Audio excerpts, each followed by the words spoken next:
Great to have you along here today. Thanks for joining us. And It's an interesting times for us at the moment with this sort of coronavirus pandemic. And across my client base, I'm finding that some businesses have been hit fairly hard.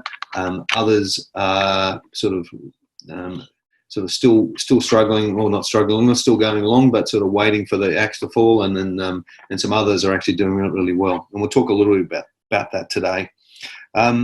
I guess it's interesting. I set up this webinar long before the coronavirus really kicked into overdrive, and I thought about cancelling it, given things were happening in the wider community.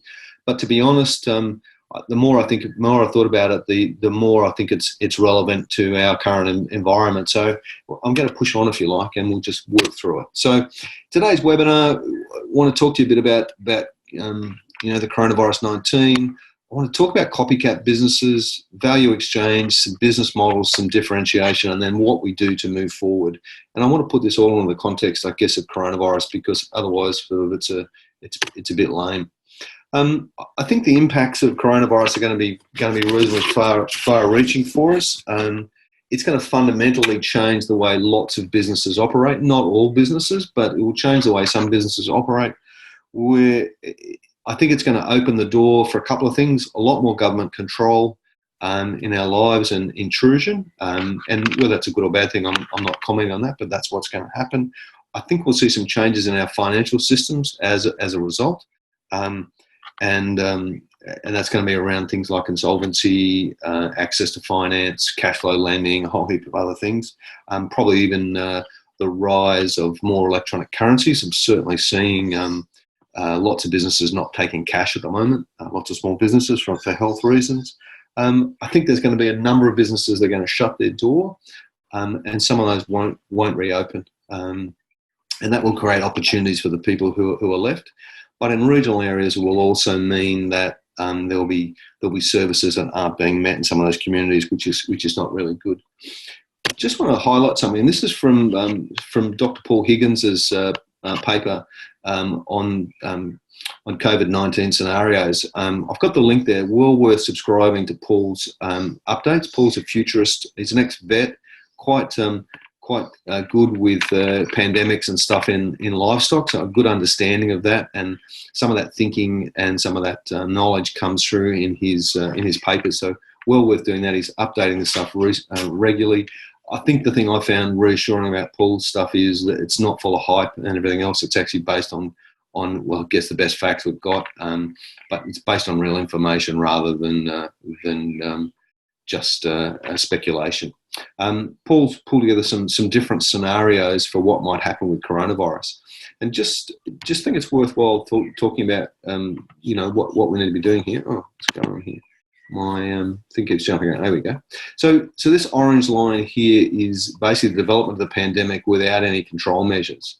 This green line here is where we need to be, as the capacity of our healthcare system, and the aim of all the social distancing and stuff is to keep the peak below the capacity of our healthcare system to deal with it.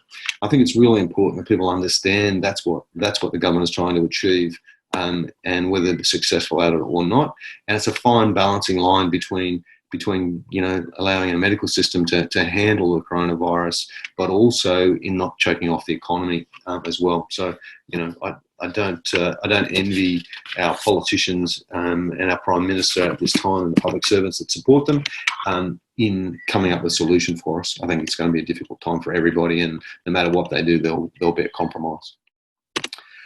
This is a likely scenario, probably the likely scenario from Paul's papers on it, and it's just for demonstration purposes. So the numbers aren't real, but the shape of the curve is probably close to it. So what sort of Paul's saying the very likely scenario is what we're going to see is a huge, a rise in cases, and we're trying to flatten that out a bit. And as the things rise, the government controls will tighten until we get to the point where cases start to drop. Then they will loosen off those controls and try and free up the economy a bit. But in doing so, they're going to cause a little mini surge again, as people get reinfected and the numbers rise again. So we're going to see that sort of rise and drop, and that rise and drop as we go through this cycle of increasing numbers, tighter controls, decreasing numbers, relaxation, and then we start to see cases start to increase again. Some of the best estimates are saying we can expect to have this disruption for likely, certainly 5 to 6 months. So that's the sort of planning timeframes I think we should be thinking about. It could be longer, it could be shorter, but based on what's going on at the moment, that seems to be around that. So the impacts at the moment, I don't think there's really options. There are probably different business scenarios, if you like. I'm finding that and I've given them, names like opportunity time. So this is where the business is going well, sales are improving or increasing or rapidly increasing. They're in things like food, health, medical devices, transport and logistics, home food delivery, fuel, face masks, all that sort of stuff. So there's great opportunities for those industries still, and some of those industries will grow and prosper in this time. The challenge for them will be there could be a very steep fall at the other end when the controls are released and more competition comes on board, and people stop panicking and buying toilet paper and rice and pasta. The second sort of group of clients I'm thinking about here is that they're going okay at the moment, but it's uncertain past immediate short term. Building and construction, the finance industry doing lots of work servicing clients and that sort of stuff at the moment. But what will happen longer term is a challenge. Real estate, there's people running around at the moment, but as cash starts to dry up in the community, how long will overload? Some retail, some personal services are still going well, all that sort of stuff. Yeah. But there's potential for them to stop, particularly if government tighten up controls and we end up with a much more restrictive approach to this sort of stuff. And the last one, then, business that have hit the wall, right? And they're business that have probably already hit the wall. Travel, tourism, hospitality, entertainment, some of those sorts of things. They're probably slowed down. So it's probably worthwhile thinking at the moment about where is your business, or where do you see the majority of your clients at the moment. So why don't you just plug into the chat or the question and answer area, whichever one suits you, where you see either your business or the majority of your clients at the moment.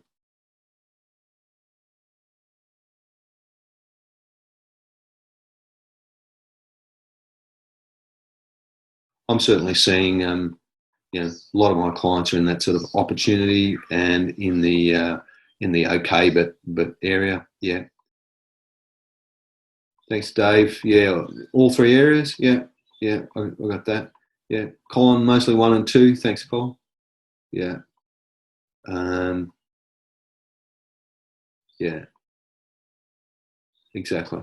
Yeah, there is strong need for servers out there. Yeah. There are a few exploding opportunities, and some of those are doing really reasonably well. Yeah, 1 and 2, okay, but uncertain. Yeah. Yeah. Okay, cool. So we've got people all over the place sort of doing that. Okay, so that's really good. And they're still rolling in. So I'm just going to leave them there. Thanks very much, guys. So generally a mix, but certainly more people with clients in this opportunities and going okay, but uncertain at the moment. So I guess the stuff I'm sort of working through with clients and getting to think about is,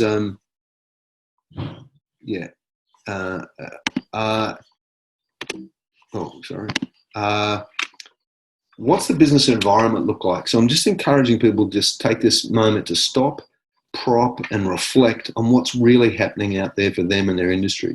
Because I'm finding people are making lots of knee-jerk reactions and I guess rushing around from fear and panic in some ways. And so I often just use this really simple value chain model to think about it. So if you think about your business or maybe a client or a customer's business, what's happening with suppliers? What's happening with their suppliers? And sometimes for some business there can be a lack of supply that can be their real challenge. So what's happening with their suppliers and how do they ensure continuity of supply, and what are some of the likely challenges here going to be for us? The second thing to think about is what's happening in our industry or in their industry. So what's really happening? Are we seeing consolidation? Are we seeing people moving out of business? what's going on, and what's really happening. And remember, we're probably early days into this coronavirus pandemic at the moment, and things will tighten up. So what's really happening in your industry? If you sell your product through different channels, or potentially you might be selling, say, a product to through Woolworths and Coles. So Woolworths and Coles would be your direct customer. So what's happening with those direct customers? What's happening with their businesses? If, for argument's sake, you may be a food processor selling to the airlines or hotels, then where does that leave you at the moment? So what's happening with those industries, and what's happening with the channels you might normally use? And then finally, what's happening with the end consumer, the person who uses and consumes your service? And often they're different from your customer. And if you think about it at the moment, end consumer depends who your target market is. There are still people out there with plenty of cash. A lot of self-funded retirees are still cruising along. Yeah, their stock portfolio might have fallen, but a lot of them in pension phases, and this won't knock them around too much. So they've still got disposable income. Whereas, you may have some middle class workers who've been laid off and simply can't go to work anymore. And we're going to end up with quite a few of those people in our support systems to help them keep rolling along. So there's some real challenges here in I guess getting our head across this, and just making sure that you just take the time to think about it, and think about what's happening, particularly with your customers, all right, and your business, and because I'm finding people are making some crazy decisions without thinking about their end consumer. Yeah, we might talk a bit more about that as we go. All right, so the premise for this webinar started around, I'm finding I'm running into too many copycat businesses, right? And these are businesses where people have basically, if I steal something from Michael Gerber, the E-Myth had this entrepreneurial seizure where they've been a technician and decided to set up their own business. I can do this better, or they've just decided, hey, that's a great opportunity, I'm going to pick up on it. And they've changed jobs and away they've gone and now become their own boss. And what happens is often people are really good at the technical side of their business, but unclear of the business and strategy side of things. So what happens is we often set up businesses exactly like everybody else's. So, I'm going to be an accountant. I'd see the same services, the same products, the same pricing, the same everything. The only thing that differs often is the name of my business, right? Whether that applies to trade businesses, lots of retail businesses, restaurants, all that sort of stuff.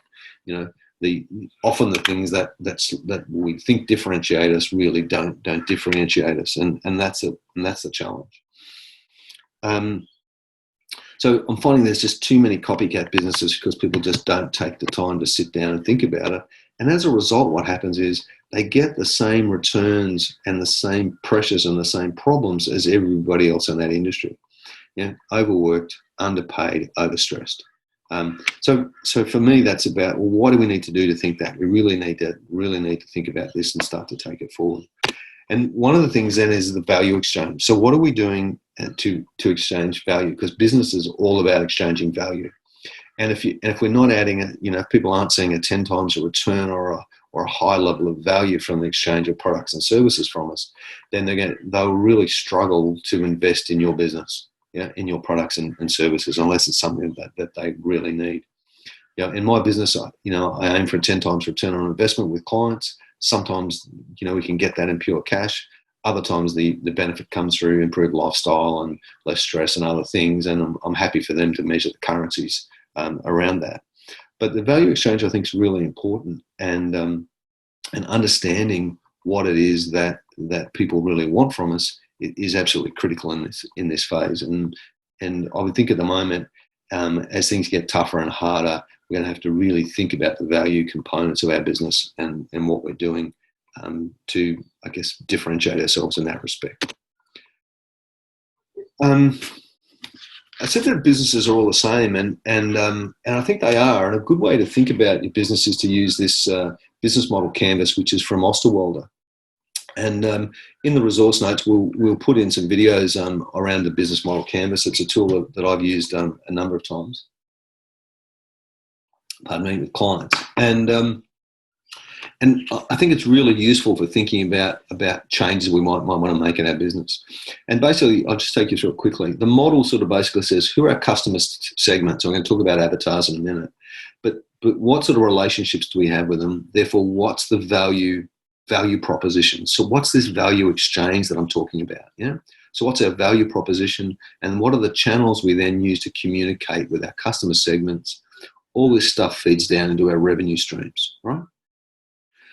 We then think about, if this is our value proposition, what are the key activities that do that? What are the key partnerships that are going to drive it and make that work? What are the key resources that we need to make it happen? And therefore that drives down to our cost structure, and we can look at profitability. Now, it's a really simple model. It's really powerful because it allows you to just lay out on a piece of paper. A good way to do this is to print it off on an A1 sheet or something, or a whiteboard. Just draw up the sectors on a whiteboard and use Post-it notes to move things around and put things there. In the resource notes, we'll also give you, there's a link to an app. It's quite an expensive app. It's about $40, which is expensive for apps, and most of them are about $3. But it's actually quite good. I assume it still exists on Business Model Canvas, but we might try and find some software and stuff for you in that space. But I find this is a really useful way to map out the now. So think about your business, get a copy of the model, we'll put you in touch with some resources to do that, and then map out this, what does your current business look like, okay? And from that, then we're going to be able to brainstorm some points to differentiate your business. All right, and let's just step through those, because they're really simple. I think it's this sort of 5-step process of who's your target market, your avatar, what products and services, what can we do there, pricing, client packages, delivery, those sorts of things. So let's just step through those one by one. First one is this notion of an avatar or a target market, and again, we'll put some resources on and some templates up for you so you can fill out your avatars and that sort of stuff. But if you think about your business environmental scan, what's really happening with either your direct client or your consumers, and I'd be doing an avatar for both of them. So who's the consumer that's going to buy our product, but what's also the avatar for our target market, for our direct customer. And that might be Woolworths, Coles, it could be something else. And I think the question I'm finding here when I'm talking to people is they're coming up with great ideas for new services. They're trying to pivot rapidly and do things, and we'll talk about products and services in a minute. But one of the things they're not thinking about is, does my target market actually have the revenue to pay for my services? Yeah, and I think that's going to be a challenge moving forward for lots of businesses, in that people will really, really want their services, but they simply will not have the resources to pay for your services. So I really think that's really important. So if your client doesn't have the discretionary income to purchase from you, then you might need to think about changing your target market. So we might need to pivot here and change it. If we're going to change our target market, then we might need some different products and services. So what's your product strategy here? This is something we've done when we've done packaging and stuff in the past, and we've talked about this in previous webinars, so I'm not going to go into it. But think about, is your product and service still in demand? And if not, what resources do you have that you could deploy in a different way to deliver a different product or service, or deliver your product and service in a slightly different way? Some good examples of this at the moment, we've got distilleries who are pivoting and using their expertise in making alcohol to create alcohol-based hand sanitizers. So a nice gin-flavoured hand sanitizer sounds perfect to me. Great story about Elite wetsuits here on the Gold Coast, who have gone from making wetsuits, limited demand for wetsuits at the moment, but they're making bamboo masks and that sort of stuff. So I think there's some really good examples of businesses that have been able to pivot and change their product and service by looking at the resources, and that's why I'm suggesting you do the business model. I forgot the name of it. The business model canvas, where you can start to look at what resources do we have, or what systems do we have. How can we repurpose those to develop and deliver a product that is in demand? Now, I think this is relevant to this current situation we're in, because we could be talking about a short-term pivot here. So this could be a pivot where it's just opportunistic. and there's an opportunity for us to create some product that's in high demand at the moment. And then once this whole scenario is over, then we can go back to doing what we've always done. Yeah, because there'll be, the demand for hand sanitizer will go back to what it's always been. So think about that. So I guess I've got people thinking about what can we do to change our price points, the quality of our product, the packaging, all that sort of stuff. And there's some stuff around pricing models and stuff that we've done before where we start to think about target pricing, and we'll discuss pricing right now. So there are 5 common tools for pricing. So one of the things you might be able to modify is your pricing, right? And what I'm thinking here is there are 2 ways. One is the quantum of your price. So you might be able to reduce the price, and that could be looking at some different models here. The target pricing model that I've been talking about is where you say, this is the price for this product that will give us the largest market share. Therefore, this is the profit we need to make, less the profit we need to make. Therefore, this is what we have to manufacture that will make the product for, deliver the product for, totally. So it's a way back of saying, and then you say, well, what do we need to cut out of what we're currently delivering in order to deliver a product for that price point? But there's a fair bit of stuff on my website around pricing. The second element of pricing we're thinking about is pricing mechanisms. So if you can't necessarily change the amount quickly and easily, and you may be able to change the way that you collect the money. And that could be, there's just sort of 5 examples here: do and charge, which is hourly rate stuff; fixed price stuff, where you've got set price, which includes time and materials. That could be piecework or just a standard thing. A commission, lots of people on commission, percentage of revenue or cost. A subscription base, my consulting service or coaching services delivered on a subscription basis. Also buy my toilet paper, so I don't have to go and fight with people in the supermarkets. My razors, and even been buying some underwear through a company called Nobby. All of those on a subscription basis. So that's a bit useful in terms of you may be able to completely reinvigorate your business by having a subscription model where you change your delivery and you deliver to home instead of going through retail on some sort of retainer model. And the last one is obviously volume based, a usage charge sort of basis. So pricing is really important. And I guess we've got to pull all this together into some packages. I don't want to confuse this with packaging. I'm talking about we'll pull together, which is what you put the product and service into. But I'm talking about how we pull things together. So, we might be able to sell multiple products and services. So I noticed the people that I buy my razors from, the Dollar Shave Club, they also now sell a whole range of personal care items. So they sell shaving creams and deodorants and moisturizers and, shaving balm and all that sort of stuff. Excuse me for a second.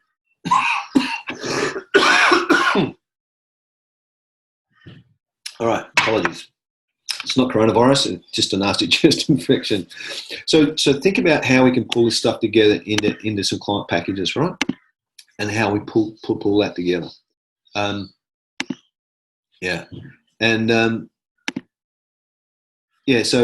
getting the packaging right is really, really important, and it's a combination of the packages. What is my target market demand? What product and service can we send them?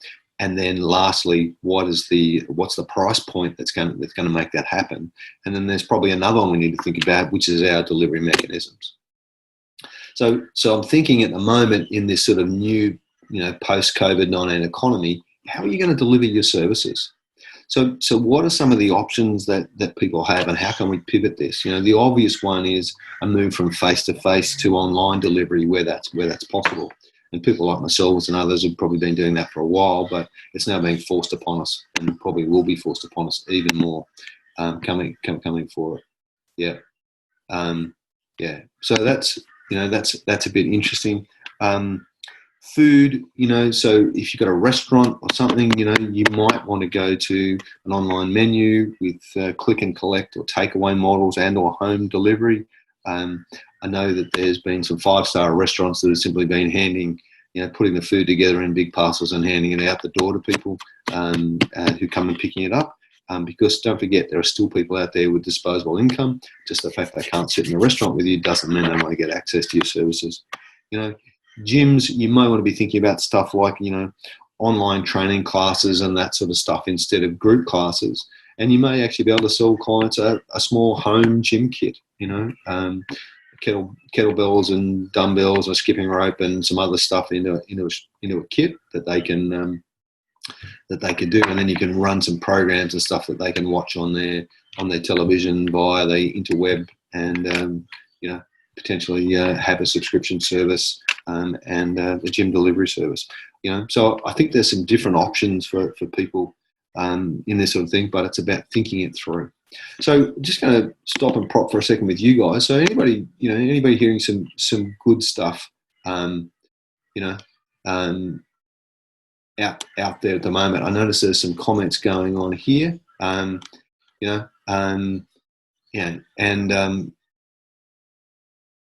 What are some of the changes that you're seeing? I see Denise has put up a comment here saying, move from face to face to online with coffee news. Yeah, that could definitely be an option, Denise. Expands your market too in some ways, doesn't it? Lots of different options there. And Tanya's offered to help you, so that's fantastic. What other options are we seeing out there, and are there any good stories you're finding of people that have pivoted? Yeah, there we go. Yeah, online playgroup. Yeah, there you go. Yeah, fantastic. So comment there from Colin. Online playgroups growing rapidly in South Australia from 0 to 3,300 people in a week, and engaging musicians and artists to help create content. Fantastic. Shane Warne's Gin Distilleries. I'm sure there's a joke there, Bill, but I'm not sure what it is. Yeah. IT consultants are flat out. Yeah, and that's true. Yeah. Yeah. Funerals are being live streamed. You can't have any more than 10 people in the funeral. That sort of stuff. Yeah. Yeah. Okay. So, yeah. Referral partners have never been more important. Exactly. Cost-effective Corona packages, helping businesses pivot. So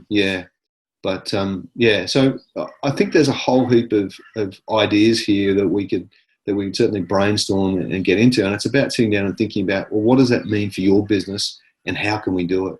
I guess the other thing to think about is, and we've put together a 25-point survival guide for this. But one of the challenges is that when things rebound, they're going to come back quickly, I believe. So there's going to be some pent-up demand for services, and people need to be ready for it. So even businesses that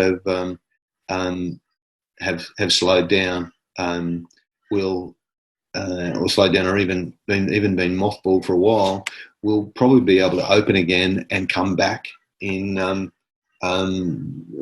a vengeance. So, I'm talking to my clients about how do we make sure that we take this opportunity, if things are a bit slow, to go through and work all our processes, rework our systems, get our delivery mechanisms streamlined so that A, we're way more efficient even in this current environment, but B, we're certainly in a position to ramp up really, really quickly when things come back.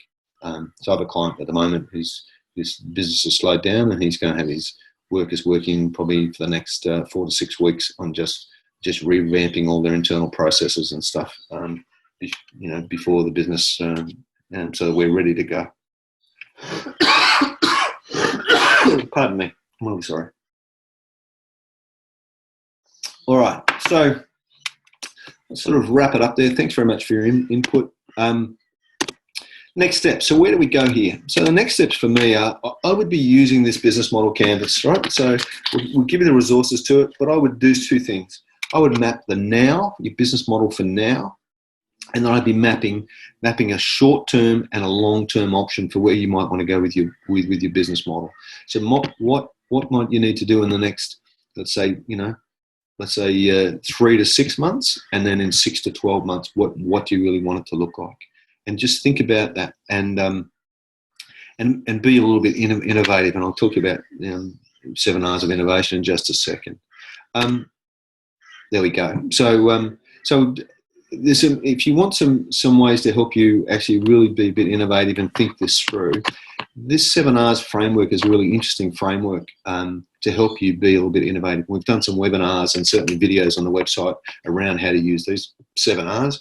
But they're a really good tool for just helping you think a bit outside the square. Right? I know it's a bit funny, it's a structured process for helping you be innovative, but all it is getting you to think of of your business from different perspectives. Okay, so that's really, really important. Download our business survival guide. So we've got lots of free resources. We're adding to that every day. So once you log on, just go to the website. You'll see it on the homepage. Download the survival guide, and then there's a truckload of resources that we've got for you there. Most of them, all of them are free, and that will just help you implement some of this stuff and get it happening. I'm actually really happy to book a call with you, 30 to 60 minutes, no charge, to help you get your business sorted. I'm just finding at this moment in time that we all need to pull together, and if I can help you in that, I'm really happy to do that and spend some time with you to make sure we all come through this and survive it at the end. It's going to be difficult for quite a few months for lots of people, so if I can help, really, really happy to help you out. Okay, so that's where we've sort of that's my sort of, I guess, my webinar for today. For me, it's about what can we do to pivot? What can we do to be a bit innovative? How can we? And part of that is thinking about who's our target market. What do they demand from us? And if our target market doesn't demand anything from us in this current marketplace, what's another market that we could service with our existing resources and products that may give us some things to do? All right. And then it's just a matter of planning that out and working it through. As I've said, more than happy to have a chat with you about how you might do that. So please take me up on that offer. I don't make that offer lightly. So we've got some time for some questions. If anybody's got any questions, either type them into the Q&A area or into the